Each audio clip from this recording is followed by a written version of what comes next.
ఈ వీడియోలో మనం ఎక్సర్సైజ్ 5Cలో క్వశ్చన్ నెంబర్ 10 అనేది ఎలా సాల్వ్ చేయాలో నేర్చుకోబోతున్నాం. క్వశ్చన్ చూసినట్టయితే the power of a lens is +2.0 dioptre అంటే +2 dioptre. Find its focal length and state the kind of the lens. ఇది ఎలా సాల్వ్ చేయాలి? ఫస్ట్ మనం ఇక్కడ మనకి ఈజియెస్ట్ థింగ్ ఏంటి అంటే బెస్ట్ మన ముందు సింబల్స్ అనే సింబల్స్ టేబుల్ ఫస్ట్ మనం నోట్ చేసేద్దాం. ఇది సిఎక్స్ అంటే కాన్వెక్స్ లెన్స్ అని, సిబి అంటే కాన్కేవ్ లెన్స్ అని అనుకుందాం. అంటే ఎక్కువ టైం వేస్ట్ లేకుండా షార్ట్ కట్లో రాస్తాను అంతే. ఇందులో మనకి యు అంటే object distance, v image distance and focal length. Already symbols నేను ముందు వీడియోలో కూడా చెప్పున్నాను. ఇది minus minus, plus minus, minus plus minus. ఇది గుర్తుంచుకోవడం వల్ల మనకి ఏమవుతుందంటే న్యూమరికల్ సాల్వింగ్ చాలా ఈజీ అవుతుంది. ఇలా గుర్తుపెట్టుకోవడం ఇబ్బంది ఉన్నవాళ్ళు ఇది negative negative, positive negative negative, positive plus అంటే పాజిటివ్ కదా, నెగిటివ్.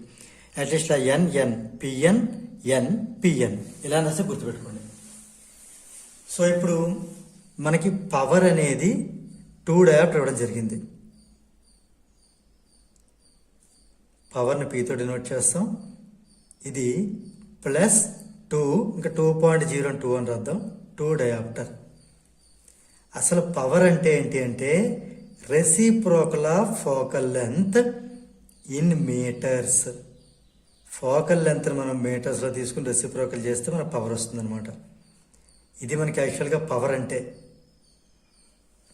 ఇప్పుడు ఈ రెండు కంపేర్ చేద్దాం. ఈ రెండు కంపేర్ చేస్తే ఏమవుతుంది? P = +2D, P = 1/f.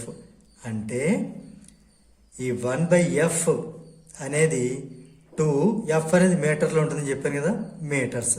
Power అనేది డయాప్టర్లో ఉన్నప్పుడు ఎఫ్ అనేది మీటర్లో ఉంటుంది. ఇక్కడ P ఏమో 2 డయాప్టర్ అంటే సింపుల్గా రాయాలంటే P = 2. ఇక్కడ P = 1/f. ఈ రెండు నేను కంపేర్ చేసి ఓకే 1/f = 2 అని రాస్తున్నాను. ఇప్పుడు నాకు ఎఫ్ కావాలి అంటే క్రాస్ మల్టిప్లికేషన్ చేద్దాం. 2 × f = 1 అంటే f = 1/2. యూనిట్స్ ఏంటని చెప్పాను? మీటర్. ఇప్పుడు దీన్ని ఏమని రాద్దాం అంటే హాఫ్ మీటర్ అంటే హాఫ్ యాజిటీస్ రాసి, మీటర్ అంటే 100 సెంటీమీటర్. ఇది 200ని 50 టైమ్స్ క్యాన్సిల్ చేస్తుంది. మొత్తం మీద మనకి ఫోకల్ లెంత్ ఎఫ్ అనేది 50 సెంటీమీటర్ రావడం జరిగింది. 50 సెంటీమీటర్. రైట్. ఫస్ట్ అది మనం నోట్ చేసేద్దాం. దేర్ఫోర్ ఫోకల్ లెంత్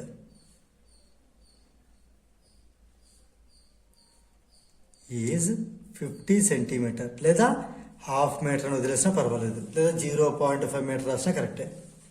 అయితే ఇప్పుడు state the kind of the lens. ఇది ఎలాంటి లెన్స్ అనే క్వశ్చన్ కూడా మనకు ఉంది. ఇది మనం ఎలా డిసైడ్ చేస్తాం? కైండ్ ఆఫ్ ది లెన్స్ ఎలా డిసైడ్ చేస్తాం మనం? చాలా ఈజీ. ఇక్కడ P పవర్ యొక్క సింబల్ పాజిటివ్ కాబట్టి పవర్ అంటే మనకి 1/f కాబట్టి ఎఫ్ కూడా పాజిటివ్ వచ్చింది. ఇప్పుడు ఈ టేబుల్లో ఎఫ్ మనకి ఎక్కడ పాజిటివ్ ఉందో చూడండి. ఎఫ్ అనేది కాన్వెక్స్ లెన్స్లో పాజిటివ్ ఉంది, కాన్కేవ్ లెన్స్లో నెగిటివ్ ఉంది. ఇక్కడ ఎఫ్ పాజిటివ్ అంటే ఇది కాన్వెక్స్ లెన్స్ అనమాట. So it is convex lens. A base మీద చెప్పగలం అంటే since F is positive and P is also positive కాబట్టి. రైట్. దీంతో మనకి ఈ క్వశ్చన్ నెంబర్ 10 అనేది కంప్లీట్ అయింది.